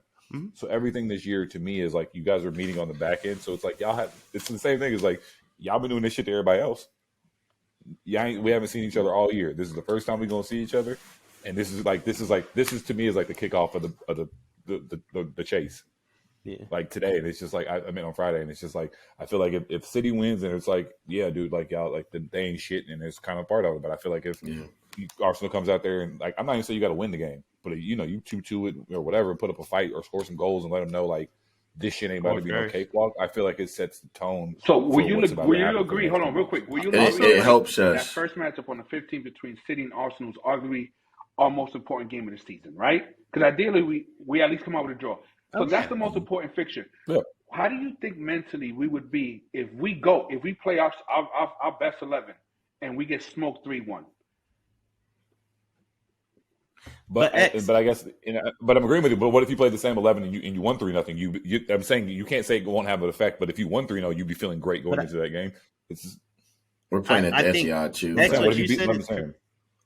What you said is correct, and what Charles said is correct too. And like this, I'm gonna combine something Charles and I have been saying on the show for 3 weeks. When ML starts doing the calculations of the table and shit, if I've always said that if the moment Arsenal loses 1, they're gonna lose the next 1 to 2.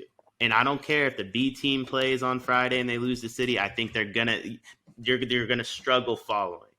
Or no, that might be what Charles said. And I've always said they're mentally weak, bro. Like the moment it gets really, really tough, I think is when Arsenal's going to fall. That when but that's the thing. If we haven't been tested to date, I would agree with you. But because you didn't watch them fold last year, and the year before that, I went back and I watched the game. And they couldn't hold on. I get it. If we don't lose 3 in a row, we probably finish top 4. I get the history, but here's my thing: we lost to Manchester United, right? Everybody was expecting, like, yo, man, Arsenal should have won that game. They lost. This is where they fall off.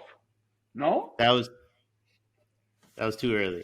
That was too early in the season. It's different now. Like, that was too early in the season. That was too, like you guys were still naive. You know what I mean? Like, and not naive in a bad way, but like a young team was in first, and you guys lost that game, and it was different because it's like we're still that young team that no one's really expecting anything. Now that it's the end of January, like when Rashford scored that goal, real now. What was your thought process? Did you think shit, they about to lose, or did you think it's the same thing? Shit, it's like Arsenal finna tie this shit up. I didn't. You don't believe that if you think that we're just strictly front runners. I'm not a Man U. Like I don't think Man U. I didn't think Man U was good enough to be on the pitch with you guys, so I didn't think you guys were gonna lose that game. But if City scores first, my thought process is Arsenal's gonna lose this game. You know what I mean? And I'm not saying like Arsenal's like full on front runners, but you don't. What I've been saying the whole time is you guys don't need to fall off a cliff for City to walk y'all down. I agree. Right? Like you just need to lose. You just need to lose one random game to Southampton, and then it can or draw against United. You're absolutely right. Like. Yeah. Bro, if we have a draw, we're only 3 points up. Granted, it's a game in hand, but games in hand sometimes don't mean much, especially if you're not champions yet. Arsenal needs to take that leap, and then we can take them a little bit more serious, if you will. And I think that's Charles and Deion are right in that aspect.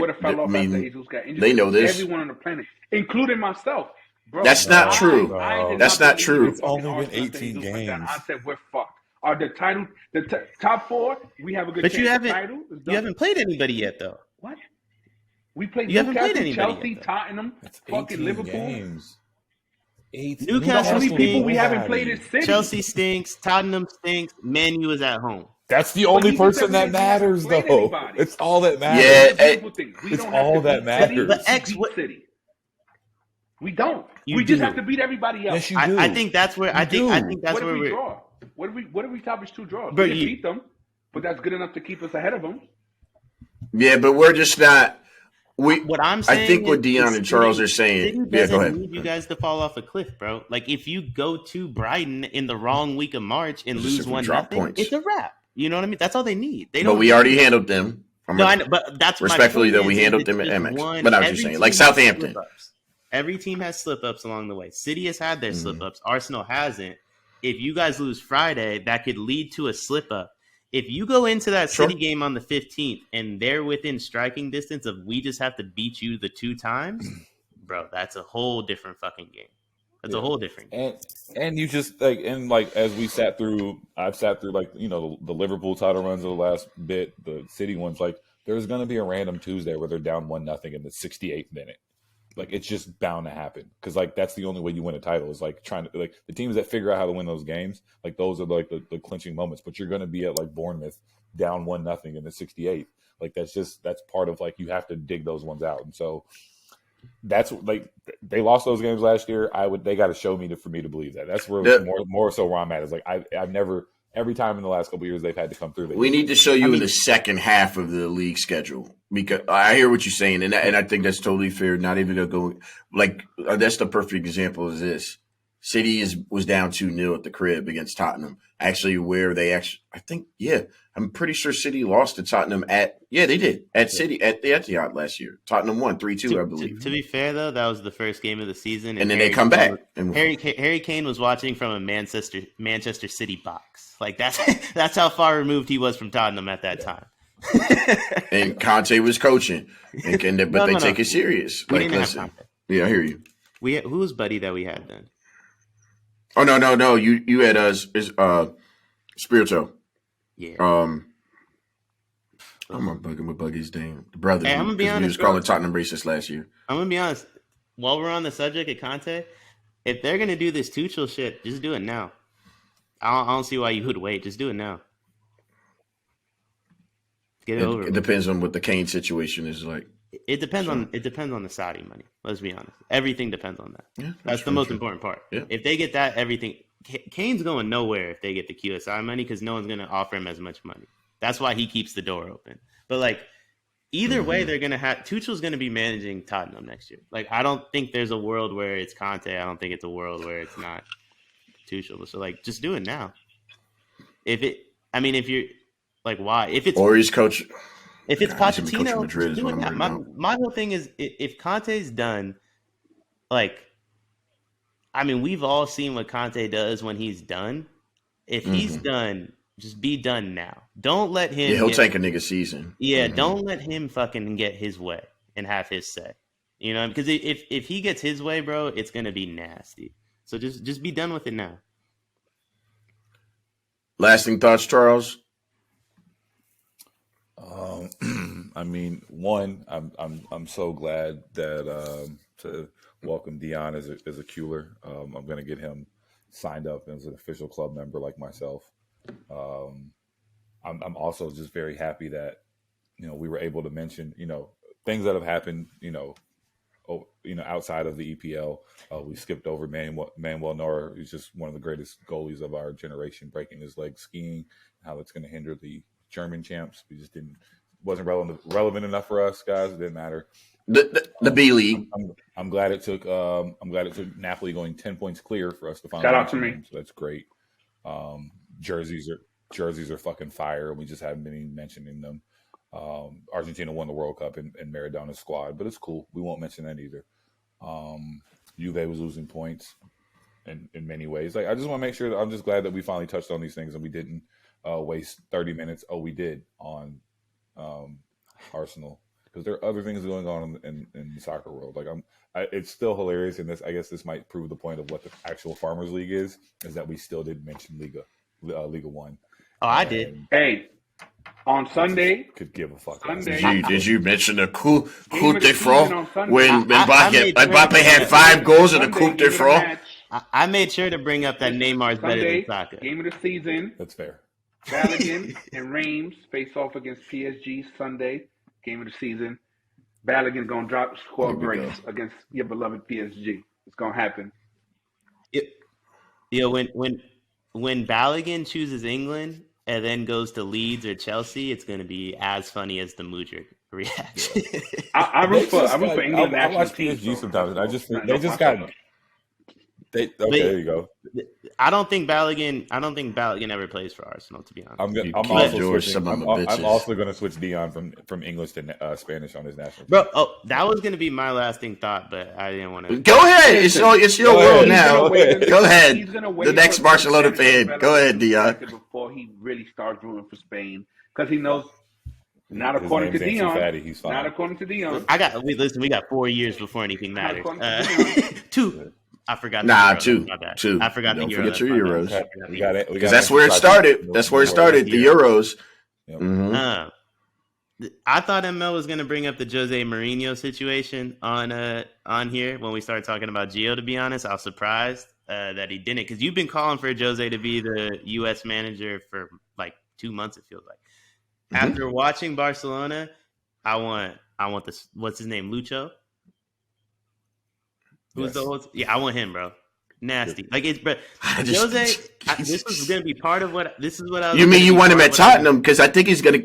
You want him at Tottenham because I think he's on the short list for the Tottenham job. Lucho? Oh, Lucho would make Tottenham. Swear to God. Fire. I'm gonna tell you this. Yes, 100%. There's no way. I'm literally about to get into it on my.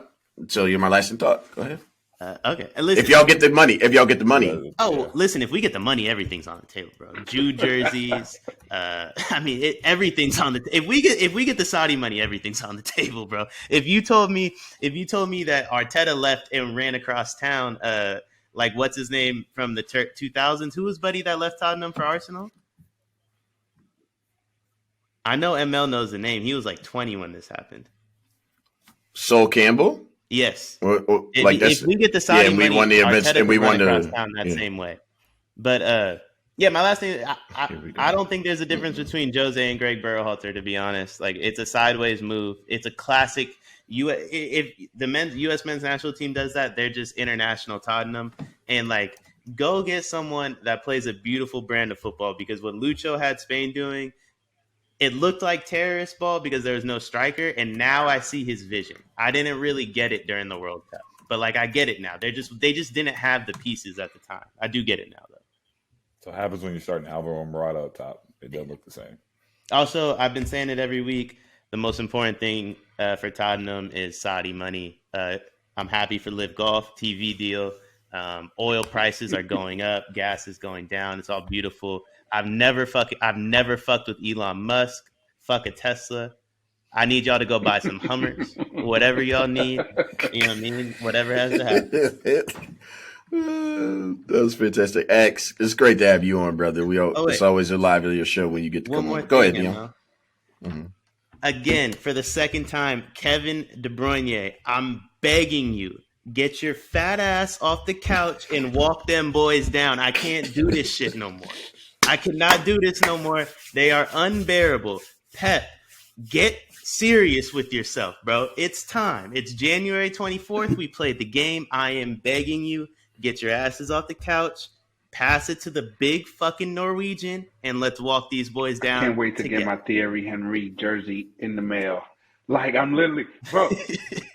I can't. Hey, man, I'll send you one straight from Barcelona. I got you. Don't worry. I can't wait. I'll make sure Thierry's quotes on it. They're 3 years into their project, because y'all their process. This is part of why I hate Arsenal fans. Y'all talk about Arteta like he took the job yesterday. It's like y'all forget like what the last 3 years have been like. Continuity doesn't matter. We fit 8th, 5th. 885. Hey, I know the deal. I'm old and a trophy. Remember when they called for Eric Hentock's fucking job after 3 games? I listened to ESPN FC or the podcast.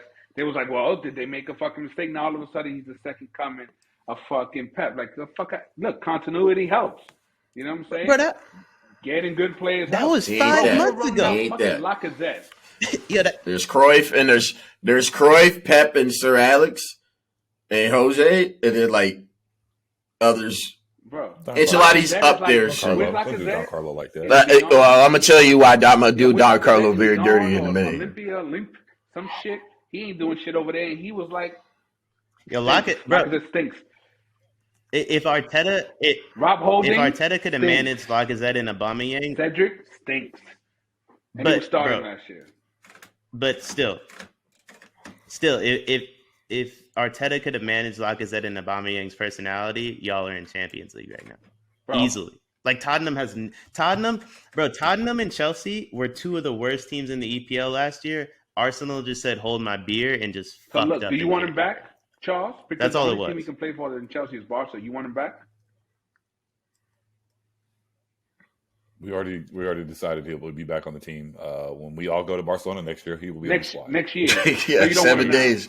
But I think he's gonna be there. I think he'll be in there April. He can't play for us this year. The only other team he can play for is Barca. We gotta look at them rules. Oh, in the summer.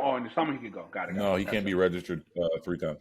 Yeah, he can't register. I wonder if y'all would just take him. I think he's just going to be working out at the facility here soon. And I'm just chilling for a few months. Yeah. I respect it. I think that's why they're not re-signing. They're not signing another player to replace Memphis. They'll just put him on in the offseason. Yeah. So Lucho, boy, Harry Kane might score like. I'm trying to tell you, it scares me. I am incredibly. Yeah, Harry Kane. I'm incredibly nervous. Whatever Haaland makes the record, that shit's getting broke next year. Yeah. Yeah, there's a lot of things that could. I sit here January 24th, and I truly believe the domino effect could happen. Don Carlo could easily take this Brazil job if he realizes, this board ain't. If there's no Jude, I bet he's having Brazil just be on hold for a little bit. Let me get through. Let me see if we can get through Champions League. They do play Liverpool. That 2-leg match matters a bunch for, I think, the future of Madrid. Don Carlo goes to Madrid, or means if Don Carlo takes the Brazil job, is that Tuchel's going to go ahead. Don Carlo, that's Ancelotti, right? Yeah. Am I confused? Yeah, he may take the Brazilian job. Yeah. Is that like a nickname you have? He's yes. earned it. No, he's earned it. No, it's like I'm bro, it's like widely known. I know, I knew it. I didn't know if like Ancelotti was gone already or something. I don't know. I was just trying to stay on page. Yeah, I'm very nervous. What is he? He's won the championship in every league. He's Don Carlo. He's earned his. So he's linked to Brazil. Yes, and he told them this. He told them, what was it, 3 days ago? Yeah, he told them 3 days ago that he's open to talks. And they gave him permission to talk to him. He still gets to coach all his favorite players. It makes sense. Tuchel wants to go to Spain. He said that, and Madrid, I think, would absolutely hire him. And because he's shown that he can, because you have anybody with Champions League. If that happens, then I think Lucho's going to Tottenham. That scares the shit out of me, 100%. This is Arsenal's window. When you see a window, like, this ain't, with all due respect, Josh Allen's in trouble, but you talking about this is Arsenal's window. This is Arsenal's window. If Lucho comes to the EPL, he's 1A best managers. Yeah, Lucho in Tottenham with oil money, scary business. I can't bring myself to say that Pep's a better manager than Lucho because they're the same person. Their team, they grew up together. They had the same football philosophy. Sure, almost like Pep and Arteta. I pray you're right. I just think, bro, Paratici and Daniel Levy, bro. Like, I don't trust them. I'm convinced Tuchel will be our manager. I'm already trying to come to terms with it. I went and decided that Tuchel's better with young players than Conte. I've come to terms with it all. No Saudi money. Our owner's still the full owner. Paratici's still here, even though he should be in federal prison for what he did at Juve. And now we have Tuchel instead of Conte, and Jed Spence is going to start next year. I've come to terms with it. The Chelsea failed Tuchel, and it's not that Tuchel. He's won everywhere he's been, and it is hard to win the Bundesliga without over Bayern Munich, and he did that shit. Tuchel has done his thing. That he just didn't win the Prem, but what he did was he beat the team that won the Prem. And granted, I don't care if it was COVID or whatever, but Chelsea beat City in a final, and that matters. He's good. And he did that with Christian Pulisic on his roster. He was playing one man down. That's wild. This is fun times. Football is in really, really, really good shape. And I think it's fair. And, a toast to you, X. We don't have a drink in front of us. No, you got the vape going, but toast to you, good sir. The best team in Europe right now.